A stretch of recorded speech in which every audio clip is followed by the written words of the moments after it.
आम्ही आज जे काय आंदोलन करतोय हे आम्हाला आमच्या हक्काकरता आम्ही बोलतो आहे।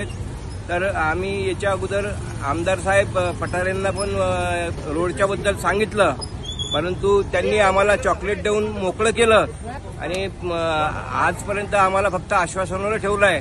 आणि हे बिल्डरचा जो भ्रष्टाचार आहे याचा आम्हाला त्रास होतोय, कारण ज्यावेळेस या लोकांनी कॉर्पोरेशननी यांना कंप्लेशन करण्याकरता फॉर्म देतात आणि यांना परमिशन देतात, तर जेव्हा लेआउट पडतं त्यावेळेस रोड हे मेन महत्वाचं असतं आणि ते सँक्शन झालेलं असतं।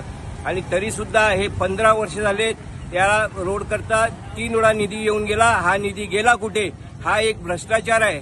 आणि परत या लोकांना, बिल्डर लोकांना जर FSI वाढून पाहिजे तर हे लोक पैसे दाबून इकडे कॉर्पोरेशनकडनं म्हणजे प्रशासनकडनं आपलं सँक्शन करून घेतात आणि आमच्यासारख्या लोकांना आम्ही पैसा इन्व्हेस्ट करून आम्ही जर फ्लॅट घेतोय तर आम्हाला हे लोक अशा प्रकारे त्रास देतात आणि आम्हाला सांगतात की बाबा आम्ही करतो आणि काही करत नाही।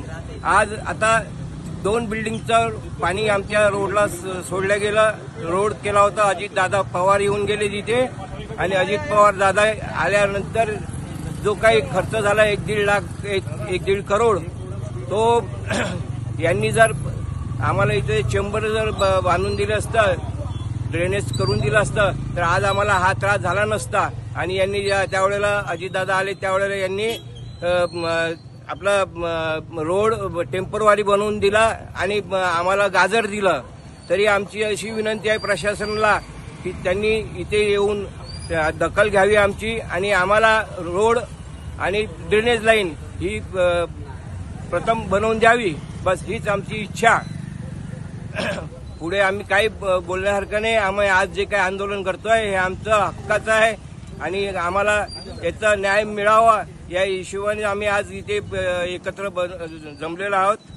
तरी आपण जे काही दखल घ्यायची ती आज घेऊन आम्हाला या 8-10 दिवसात आता या श्रावण महिना चालू होतो, परत गणपती येतात, गणपती आम्ही सार्वजनिक गणपती बसवणार आहोत, तर सार्वजनिक गणपतीला आम्हाला रोड पाहिजे।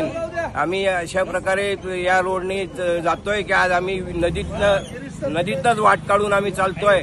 गाड्या स्लिप होत आहेत, गाड्या स्लिप ऍक्सिडेंट होत आहेत।